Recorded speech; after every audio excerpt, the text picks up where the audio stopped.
Archaic Records. Hey, what's up, everybody? It's Archaic Records here with you again. My name is Jamie, coming at you from Nashville, Tennessee. Here to wish you a very happy Morrissey Monday, my weekly celebration of all things Morrissey and the Smiths. And for this week's episode, we're going to go all the way back to 1984. Take a look at the first Smiths album I ever bought, the compilation record Hatful of Hollow.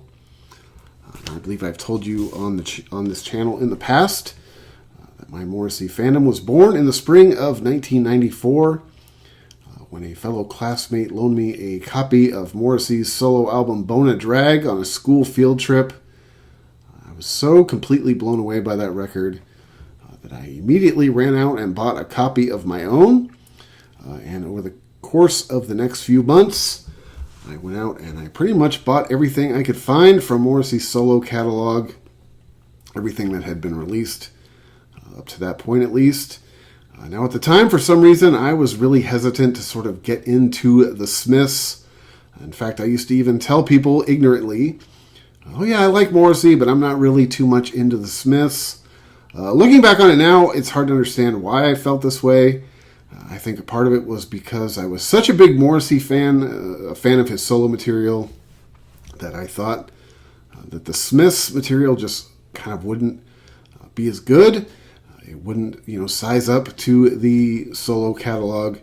I also think part of it was, at the time, looking back on it, I didn't really want to become like a die-hard Morrissey fan. I remember being a big fan. I loved Morrissey's solo career, but there was something about the idea of being seen as or considered a big Morrissey fan that just didn't sit right with me. Now, I don't know if you remember this, but back in those days, back in the late 80s and early 90s, there was kind of a stigma attached to people who were like the die-hard Morrissey fans. They were guys who had a certain look, they had a certain attitude, they were very easily picked out in a crowd. And for some reason, I just did not want to be seen as that. I mean, I don't know really what I wanted to be seen as at that point in time. But I really didn't want to be seen as being like a die-hard Morrissey fan. In fact, I remember one time I was down in San Francisco with a couple of guys I was going to school with. Now, I wasn't living in San Francisco at the time. I was still living up in my home area up in Northern California. But we were down in San Francisco, I think, for a show or something, and I was hanging out with these two guys. Now, they weren't really friends of mine. They were just sort of two dudes I was going to school with. I actually kind of didn't really like either one of them, but I was never going to pass up an opportunity to hang out in San Francisco, especially back in those days. And anyway, we were hanging out downtown, down near Market Street, and this car pulls up to a red light, and it's blasting a song, a Morrissey song. I don't remember exactly which one it was now. Probably, something very recognizable, Suede Head or Every Day's Like Sunday, because one of the guys I was hanging out with, who was probably not really a big Morrissey fan, recognized the song, and he pointed it out to me. He's like, "Hey man, those guys are listening to your boy." And I looked over at the car, and sure enough, the two guys sitting in the car were very much like you would expect Morrissey fans to look like in the late 80s, early 90s. They had the glasses, they had the hair going. I remember even saying to the dude, I was like, "Yeah, I like Morrissey, but I don't want to be one of those Morrissey guys." So I think maybe that was part of, why I was hesitant to go all the way in with, checking out the Smiths catalog. But at a certain point, I became such a huge fan of the Morrissey solo records that my curiosity finally just got the better of me. And I remember I went out to one of my local record stores, and I found a copy of Hatful of Hollow on CD at the time. Now, if you are aware of the track listing on this record, there's a pretty obvious reason why this was the first record of the Smiths I actually bought. I'll explain to it when we get to that song. But I remember from the moment I heard this record, I pretty much made the conscious decision that, all right, I'm all in. I mean, This is not only as good as the Morrissey solo material, some of this stuff is even better. And this was my first real exposure to the genius of Johnny Marr. This is when I first sort of started to comprehend the brilliance that he is as a guitar player. Now, having said that, I've been a fan for 30 years, and to this day, I don't believe that I have ever really wrapped my brain around the genius of Johnny Marr. I don't know that any Smiths fan or Morrissey fan really can. I mean, it's almost like an abyss of talent with Johnny Marr. So this was like my first real exposure to Johnny Marr, apart from the few, Smiths radio songs that you would hear on the radio back in those days. And really, of course, it really introduced me to the rhythmic backbone of the band, Mike Joyce and Andy Rourke, who I think are not only one of the best, if not the best, certainly one of the most underrated rhythm sections in the history of rock and roll. This probably sounds obvious, considering this is my favorite band. But Johnny Marr is my favorite guitarist of all time. Mike Joyce is my favorite drummer of all time. And Andy Rourke is my favorite bassist of all time. And of course, Steve is my favorite singer and songwriter of all time. Now this is going to sound real fanboyish, but I mean, this is coming from a guy who does a weekly show based on his musical obsession, so you should take that with a grain of salt. But sometimes it really still trips me out when I sit down and think about the fact that these four guys found each other musically. You think, to me, each member of this band brings something unique. I think each member of the band is integral to its sound. Not one single person in this band is replaceable. So to sit and think and really ponder the idea that these four guys in the world actually found each other and created this band, decided to make music together. Sometimes if I really think about it, it just completely blows me away. I mean, this is the greatest band of all time. In my opinion, I have other artists I love, but nobody comes even close. Now, I realize that fans of every band say that. Jethro Tull is the greatest band of all time. But really, at the end of the day, it is only Smiths fans that are right when they say that. To me, this is the greatest band of all time. You can put them up against anybody. I don't care who it is. The Beatles, the Rolling Stones, the Who, U2, REM, Kiss, Rush. Well, wait. I forgot about one. Oh, man. Let's not get nuts here, okay? Let's not get nuts. Motley Crue is the greatest band of all time, okay? But the Smiths can at least be second, right? Motley Crue. Why is it that Motley Crue are more popular now than they were in the 80s? I know that, Nikki Sixx is a real wordsmith and everything, but I guess I just don't really understand it. But this is the greatest band of all time. My humble opinion, hands down. And this was my first album I ever owned. This was, like I said, my first real exposure to really getting into Johnny Marr as a guitarist. And, of course, the rhythm section, Mike Joyce and Andy Rourke, who I had heard a few, songs of over the years on the radio. But until you really sit down and listen to this band, at least for me, it was completely eye-opening. Now, I have a hard time distinguishing between Morrissey and the Smiths as far as I sort of lump everything into one catalog. I have been told by some people that they don't think that that's right. They think that the Smiths and Morrissey should be considered separate entities. I'm not saying you're wrong. I'm not disagreeing with you necessarily. But for me, that's just kind of how I compartmentalize it. Like I said, I have had people say, you shouldn't consider Morrissey's solo career the same thing as the Smiths because they're very different, and they are very different. But I have a hard time because I love albums, in every era of Morrissey's career.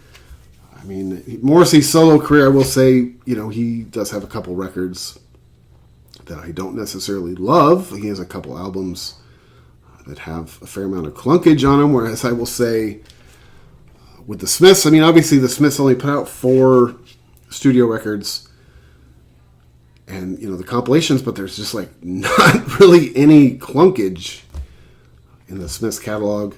So I guess if you think that, you shouldn't lump Morrissey in with the Smiths. I'm not, like I said, that's just how I look at it. I'm not saying you're wrong. Anyway, let's get into the record just a little bit. This record was originally released on November 12th, 1984. It was not released in the United States until November of 1993. This album features, that just striking, very recognizable Smiths sort of signature artwork. The model on the front sleeve is a French model by the name of Fabrice Colette. I'm sure I'm mispronouncing that. I'm usually terrible with names. But this picture was taken in July of 1983. Sick tat, bruh! I always love that as a tattooed person when other tattooed dudes, usually of the meathead variety, come out and be like, sweet tat, bruh. The other day, somebody asked me what this shark on my throat represents. And I told him it represents a 25-year-old kid who wasn't thinking of his future. Anyway, open up the sleeve if I can.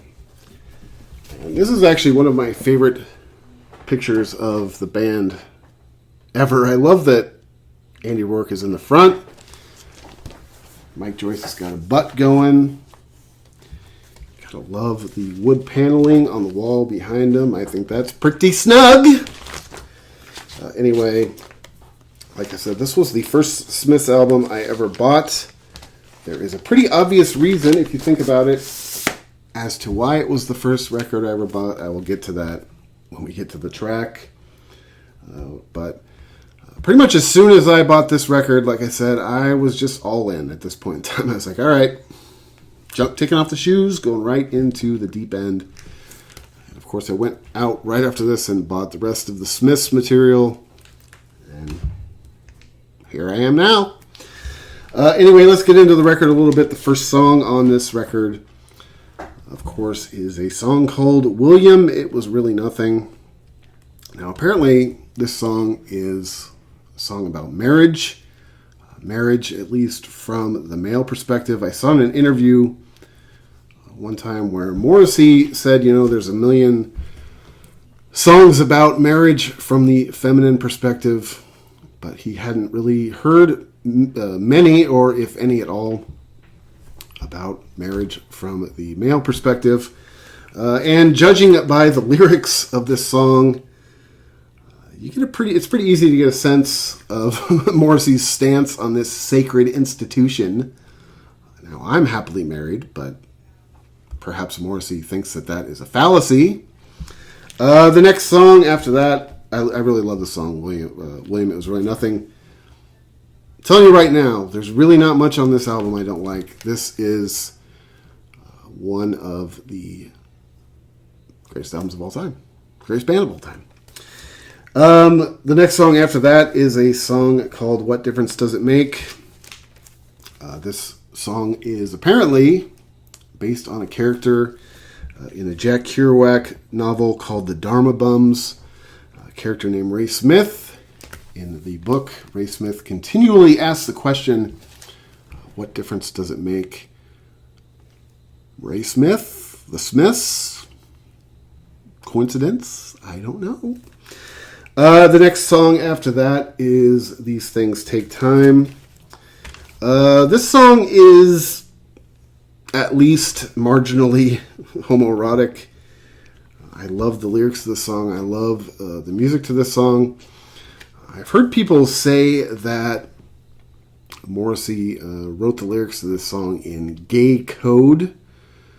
Now, I admittedly don't really understand what that means. I am a heterosexual white male, I guess. But I really don't understand what the term gay code means. But I love the song. These things take time, regardless of what it's about. The next song after that is the John Peel version of This Charming Man. This Charming Man is a song I really love. I actually do like this version a lot also, but I would probably take the studio version slightly over this version. They're both great. I like this version because it doesn't sound quite as produced and polished as the studio version. That being said, I'm still taking the studio version just by a smidge. I think it's such a great song that, regardless of which version it is, you can't go wrong. The next song after that is the reason why I bought this record as my first Smiths record. The song is How Soon Is Now. Arguably, could make the argument, I think, the most overplayed song possibly in Morrissey's entire career. My best friend Tim out in California, his favorite band is U2. He's been a lifelong diehard U2 fan most of his life. I always tell him that How Soon Is Now is sort of Morrissey's equivalent to With or Without You by U2. It's not a bad song by any means. I still love it. I never really get tired of it. There are times in the car when it comes on shuffle when I'll, skip it if I just would rather hear something else. It's still a great live song. Every time Morrissey plays it live, it gets, of course, this huge, great reaction from the crowd. He still performs it very well. But, at the same time, you could make the argument that sometimes I've just heard it a few too many times. Like I said, it's not always skippage because it is a good song. Certainly better than Girlfriend in a Coma. But to me, it is a song. It's the reason why I bought this record as the first Smiths record I ever bought, even though I was a fan of Morrissey's solo catalog before that. I thought, well, if I don't like a lot of the Smiths stuff, I like the song How Soon Is Now, and I still do. If I had to choose How Soon Is Now over This Charming Man, even the studio version, or the studio version of This Charming Man, I'd probably take This Charming Man because I never get tired of that song. That's a song I don't care how many times I hear it. So, like I said, How Soon Is Now, I love it. It's just sometimes it gets to be overplayed, and I think for casual music people, it's like, oh, that's the How Soon Is Now guy when you talk about Morrissey. The next song after that is the John Peel version of the song Handsome Devil. This is another song that has a lot of different meanings according to the Morrissey fan community.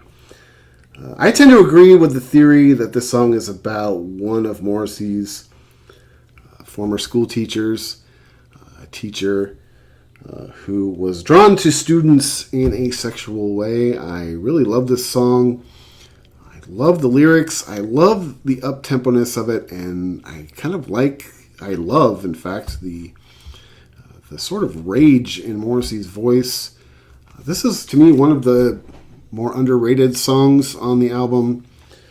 After that is the BBC version, the BBC One radio version of the song Hand in Glove. I've always said this about Hand in Glove. I love the song for its historical significance. I love, its place in history. But as a song, I don't necessarily think it's one of my favorite Smiths songs of all time. I've said this before. Also, I tend to get a little bit weird about harmonica. Now, I know it's fine. It's not overdone in the song Hand in Glove. It might be the weakest song on this record, only because every song on this record is so good. And Hand in Glove is a song I like. But and like I said, it being the first single, I understand its historical significance. I get it. Okay, I get it. But to me, it's never been my favorite Smith song, ever. When I did my Morrissey ranking way back in the first video I ever did on this channel, one of the comments I made in passing that tends to get a lot of attention was when I was ranking Morrissey's albums, when I was talking about Ringleader of the Tormentors. I said that the song Life is a Pigsty is okay, which is what I think. It's not one of my favorite songs on that record. For some reason, that comment gets all kinds of attention. And I feel the same way about Hand in Glove. It's okay. I get that it's the first single. It is a very important piece of Morrissey and the Smiths' history, but as a song, it's okay. It's okay. Anyway, side one ends with the song Still Ill, another song that is often thought of as being about Morrissey's sexual orientation. I can't disagree with that. I can't speak to that either. Musically, I love this song. This is probably one of Johnny Marr's best performances on the record. I mean, that's saying a lot. Johnny Marr, in my opinion, is the greatest guitar player of all time. I know when you say that, around classic rock dads, they will give you the snicker and the side eye. And they will remind you, in case you haven't heard of Eddie Van Halen, but I don't care. Johnny Marr's better, Ed, wherever you are today. No disrespect. Anyway, side two starts with the song Heaven Knows I'm Miserable Now. This is one of my favorite songs on the record. This is, of course, a very popular big song, I think, within the Morrissey Smiths fan community. This song was the first song ever produced by Stephen Street, the first time he ever worked with the band, which I think makes it historically significant. I love the lyric, I was happy in the haze of a drunken hour. Sort of reminds me of me, in a way. Now, I don't drink nearly as much as I used to back in my prime. But when I do drink, I tend to be the I love you guy. Which can sort of throw people off if they get to know you in your daily life. Because I tend to be a very quiet, sort of stoic, hang out in the background type of person. But once I have a couple of wobbly pops, I tend to be the I love you guy. And sometimes it throws people off. Now, I've heard that the I love you guy version of me is fun. It can be a little bit off-putting if you're not used to it. But whenever I hear the lyric, Heaven Knows I'm Miserable Now, or whenever I hear the lyric, Happy in the Haze of a Drunken Hour, that's what I think of. Fortunately, I don't drink like I used to. Otherwise, I may not be here anymore. That might not be all bad either. I get it, okay? The next song after that is a song called This Night Has Opened My Eyes. I think this song is about kind of the difference between, the fantasy of love versus the reality of love. We all, at least I'll just speak for myself, when I was 13, 14 years old, you have this sort of, Disney movie ideal of what love is, the live happily ever after. But that isn't necessarily the reality of love. Love, like any other organism, has its flaws. It requires a lot of work. It requires a lot of patience. And the sooner that I realize that, the better. Unfortunately, I didn't realize that until I went through a few seedy relationships, if you know what I mean. But to me, this song is sort of about that, the fantasy of love versus the reality of love. Now, the girl in the song basically has her youth violently stripped away from her when she's forced to make some very adult decisions as a consequences of her behavior. I think this is a really dark song. I really love this song. This is another one of my favorite songs on the entire record. The next song after that is You've Got Everything Now. This song tells the story of a person who, while they were in school, felt very superior to all of their classmates. They got high marks, they were athletically gifted, they were celebrated academically. But now, as an adult, you look around at these people who you felt that you were possibly superior to, and they've got the career, they've got the bird on their arm, they've got the nice car, they've got the fashionable kids that match their couch, and you're sort of left wondering where it all went wrong. I really love this song. I sort of picture this song being semi-autobiographical by Morrissey. Not that he doesn't have everything in the world. He is a very wealthy individual, I'm sure. But I'm sure Morrissey, as a student, was very gifted. I'm sure he had... It's not hard to imagine Morrissey feeling superior to his classmates as a young man. Looking around at all these people that are probably a lot happier, maybe a little dumber, but they have the car, they have the job, they have the wife. I really love this song. It's an interesting take. Like I said, it sounds like something that is almost autobiographical to Morrissey. The next song after that is Accept Yourself. I think this song is pretty self-explanatory. You should learn to accept yourself regardless of how weird or how dull you think you might be. Now, that's always, advice that is easier to give than it is to put into action sometimes. Sometimes telling somebody just to accept yourself, to me, is the same thing as telling somebody who has depression to cheer up.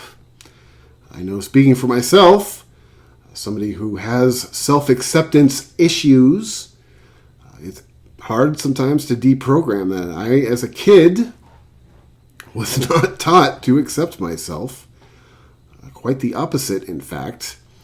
Sometimes I was taught that I was basically would have been better off as an abortion. The next song after this is a song called Girl Afraid. I really like this song a lot too. Basically, this song, I think, tells the story about a young boy and a young girl who obviously have feelings for each other, but are both a little bit too shy, maybe a little too afraid to express how they feel. Of course, at the risk of rejection. Rejection is a great motivator of self-protection. I remember when I was in college, I became friends with this girl almost immediately upon starting school. I don't even remember her name now. I'm not saying that to be a but. I literally don't remember her name. But her and I became friends almost immediately upon my starting school.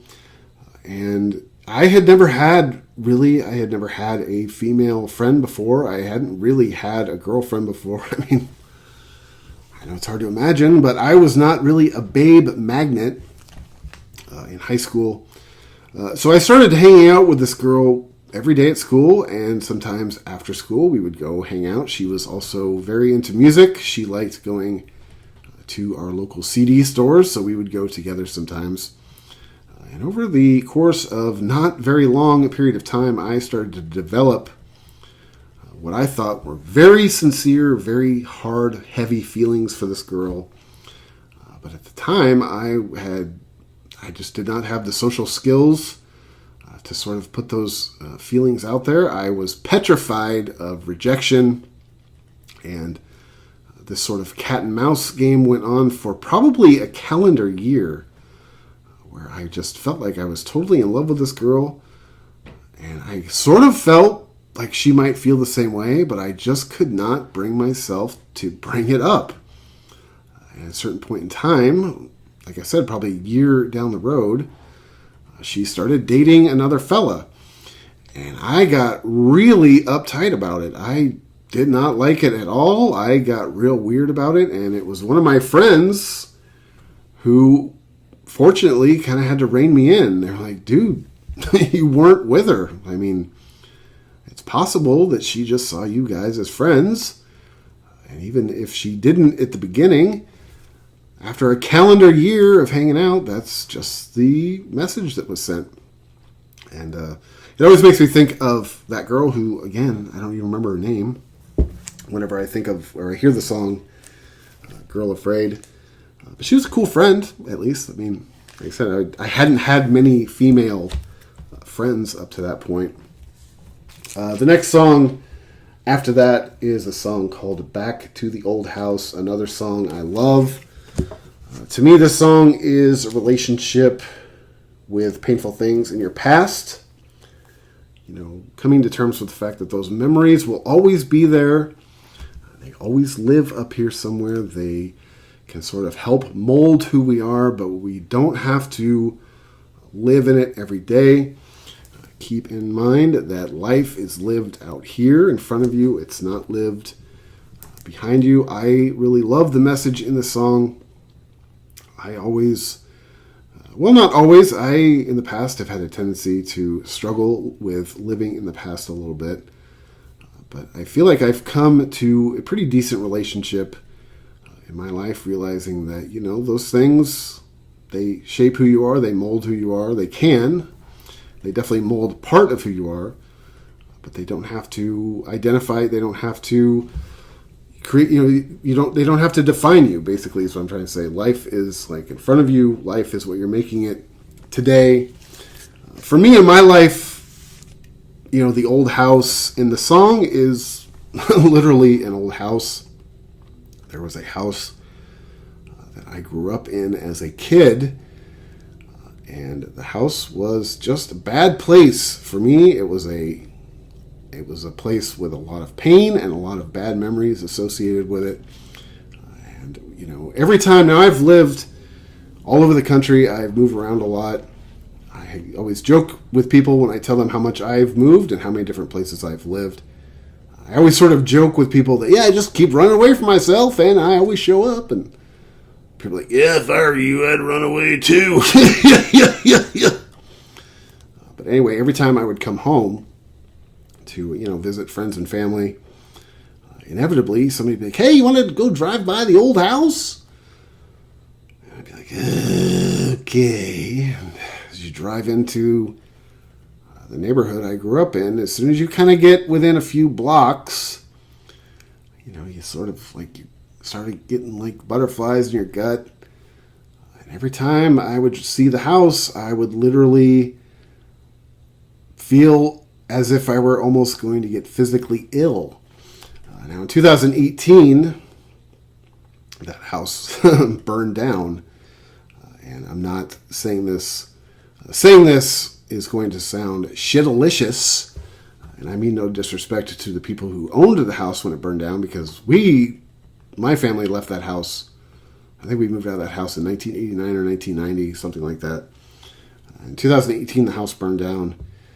And at the risk of sounding insensitive to the people who owned the house at the time, honestly, I couldn't have been happier that the house was gone. Every time we drove by that house, too, after we quit living there, it became more and more unrecognizable. Like, the people that owned it were always doing these improvements to it, changing aesthetically. And I remember thinking to myself, man, that house, because houses have memories. I believe that. If you walked into somebody's house and you get like a chill, you're just like, ooh, there's some bad shit in this house. I feel like that house had that. And the people who owned it couldn't figure out the negative energy in it. So they just kept, throwing up this or throwing up that. And, that house had a lot more problems than a layer of paint could cover up. Just let me tell you that. I have a feeling when people walked into that house after we left it, people would walk in and be like, "Ooh, man, what happened here?" And the homeowner just had a picture of like my family on the wall. We're all. But anyway, the house burned down in 2018, and I will tell you, I wasn't really sad to see it go. It's one thing I don't understand about our current sort of pop culture. I'm a dude in his mid-40s, so I don't really have to understand a lot of contemporary pop culture. But one thing I don't understand about contemporary pop culture, and this isn't like, I'm not slamming these artists, but I don't understand the fascination we have with like trashiness as far as like pop culture.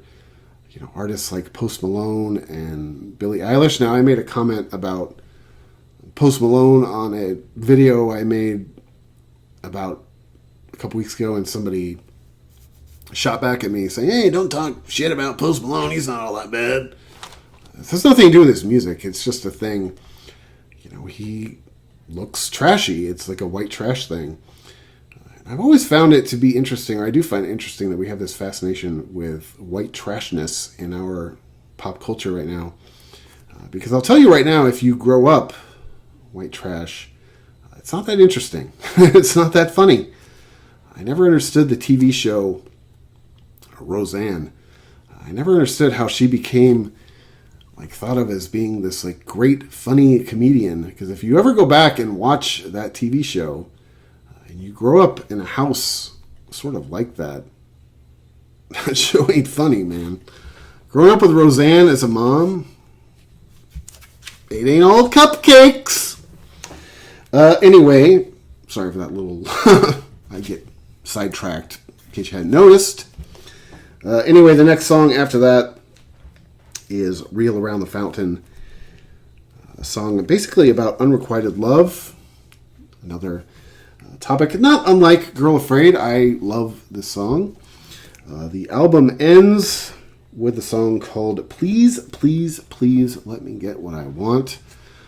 Again, kind of self-explanatory. To me, the song is very sad. It is basically a guy kind of like looking to catch a break, man. Just throw me a bone, you know. Sometimes, you know, it's like you just want to win one once in a while. That's the very bad sort of paraphrasing that I interpret from this song. Is it's just somebody who's just desperate just to win one. And I think that I have felt that way in my life. I think a lot of people have felt that way in their lives. I think it's a great song. It's very sad, very melancholic, but I think it's one of Morrissey's best lyrical productions on the record. I love the music.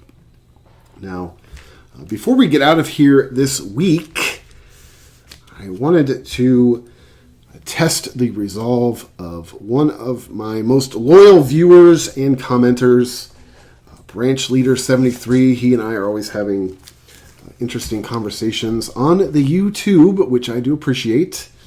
But he threw out the opinion that he feels as if Hatful of Hollow is better than the 1984 self-titled debut record. Now,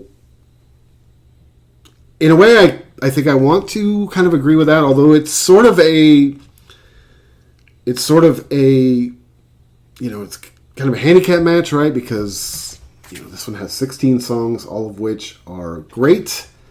I think it only has one sort of half-week song, which is Hand in Glove, which, of course, is always on this one.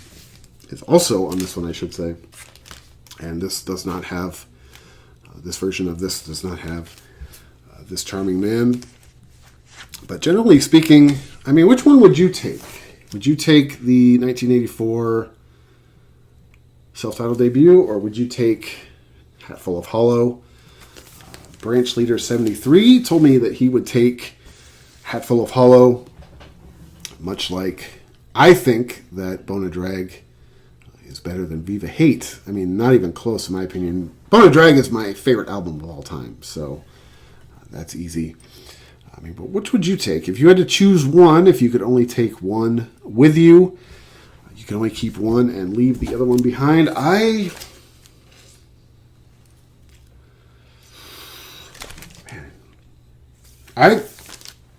can't say I would disagree. If I could only take one, I would probably take Hatful of Hollow over 1984, though. Man, those are both the balls. I'm going to go with Hatful of Hollow. So I will agree with Branch Leader 73, and I do think that Bona Drag is better than Viva Hate also. Anyway, man, thank you so much for checking out this video. This is Archaic Records. My name is Jamie, coming at you from Nashville, Tennessee. Be sure to go out and support your local record store. Listen to both of these, because you don't have to choose. It's just a hypothetical. Listen to both Hatful of Hollow and the 1984 self-titled Smith's debut record. They are both the groceries, in my opinion. Go out and support your local record store. Check back every week for Morrissey Monday, my weekly celebration of all things Morrissey and the Smiths, as well as other record content throughout the week. And until next time, my friends, I'll talk to you then.